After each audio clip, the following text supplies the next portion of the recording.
जिस भारत की धरती में लक्ष्मी विराजमान हो, जिस भारत की धरती में गणेश जी विराजमान हो, उस भारत में गरीबी क्यों है भाई? अमेरिका, रूस, फ्रांस, जापान जैसे देश जो लक्ष्मी गणेश को जानता भी नहीं है, वहां धन का खजाना गड़ा है, और जो भारत कहता है वो हमारे देवी देवता हैं, वो दरिद्र बना खड़ा है। जो भारत कहता है कि ब्रह्मा जी हमारे यहां पैदा हुए, बल्कि ब्रह्मा जी ने सृष्टि को जन्म दिया, जो भारत कहता है विष्णु जी हमारे घर में हुए, जो भारत कहता है शिव जी हमारे घर में हुए। शिव जी मतलब संपूर्ण सृष्टि को नाश करने वाला महाकाल। जो महाकाल भारत की धरती में जन्म लिया, उस भारत को एक छोटा सा पाकिस्तान कितने जख्म दे रहा है, वो शिव जी कहां सो रहा है?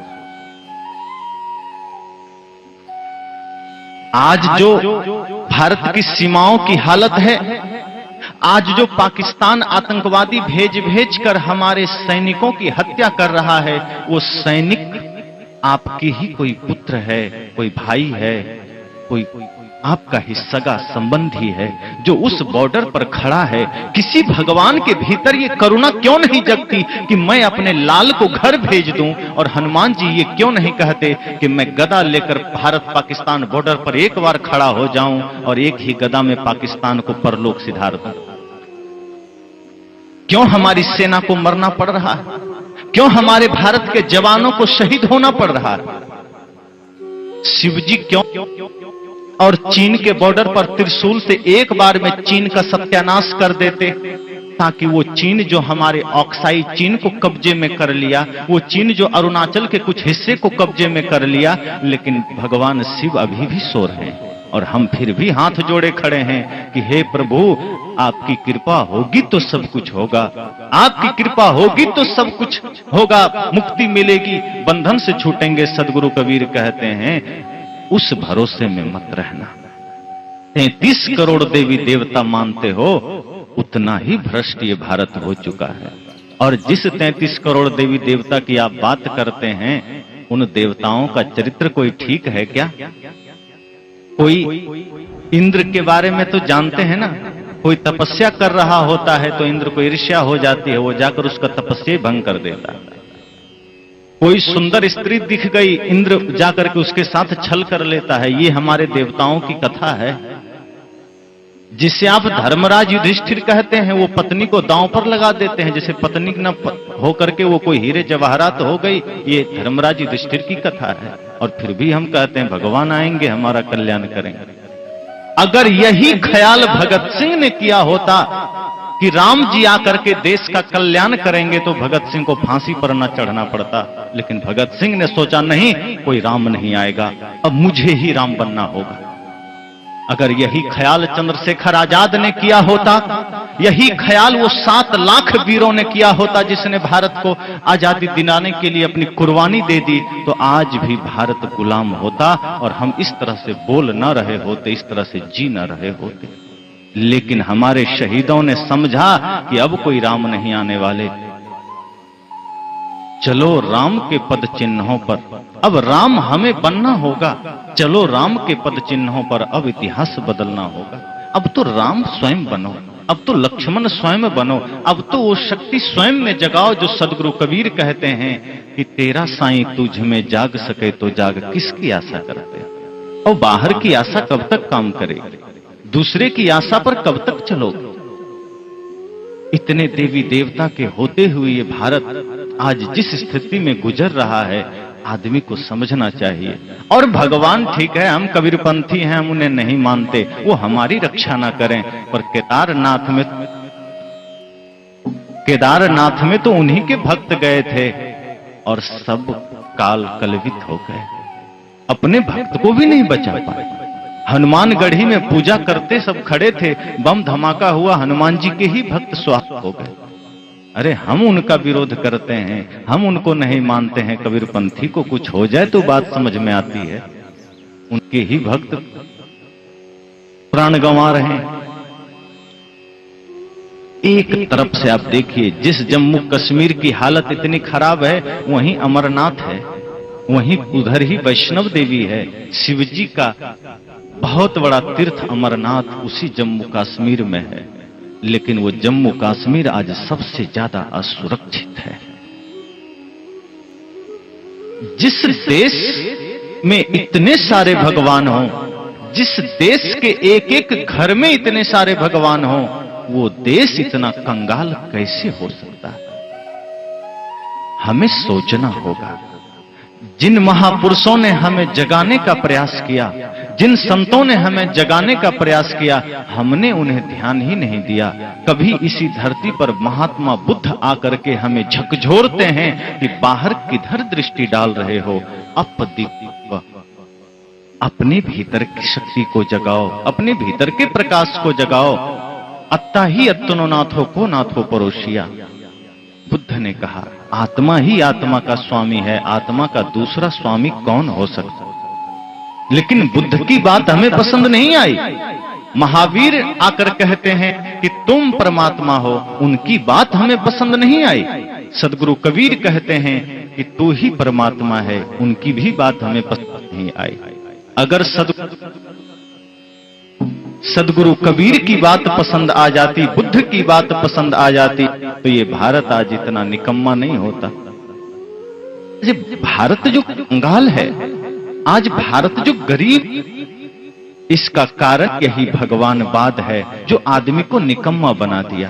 तो कोई मेहनत करना भी चाहता है तो ये तथाकथित धर्मगुरु कहते हैं अरे कुछ करने की आवश्यकता नहीं, बस एक बार भगवान का नाम ले लो काम बन जाएगा, और वो आदमी निकम्मा हो जाता है। जो कुछ करना भी चाहता है, ये भगवानवाद की जो बातें हैं उसको निकम्मा बना देती। सदगुरु कबीर व्यक्ति को कर्मठ बनाते हैं। महात्मा बुद्ध ने व्यक्ति को कर्मठ बनाने की चेष्टा की, पुरुषार्थवादी बनाने की चेष्टा की कि बिना आपके किए कुछ नहीं होगा, और बाहर कोई परमात्मा, कोई भगवान आपकी सुरक्षा नहीं कर सकता। आप गलत करते हैं, उसकी सजा आपको मिलेगी। आपने गलत किया है, उसका दंड आपको भुगतना होगा। कोई भगवान के मंदिर में जाकर माफी मांगने से वो सजा कम नहीं होगी। लेकिन हमारी साधना चलती है मंदिरों में, और बड़े जोरों से चलती है। आज देखिए बड़े बड़े मंदिर में पुजारियों की कोई कमी नहीं है, लेकिन जितने बड़े पुजारी उतने बड़े ठग, और जो जितना बड़ा ठग होगा वो उतने जोर से घंटी बजाता है ताकि बगल से गुजरते हुए आदमी को लगे कि ये बड़ा पुजारी है। जो पुजारी होगा वो दूसरों को दिखाने के लिए घंटी थोड़े बजाएगा। जब कोई नहीं होता है तो वही आदमी धीरे धीरे ओम नमः शिवाय बोलता है।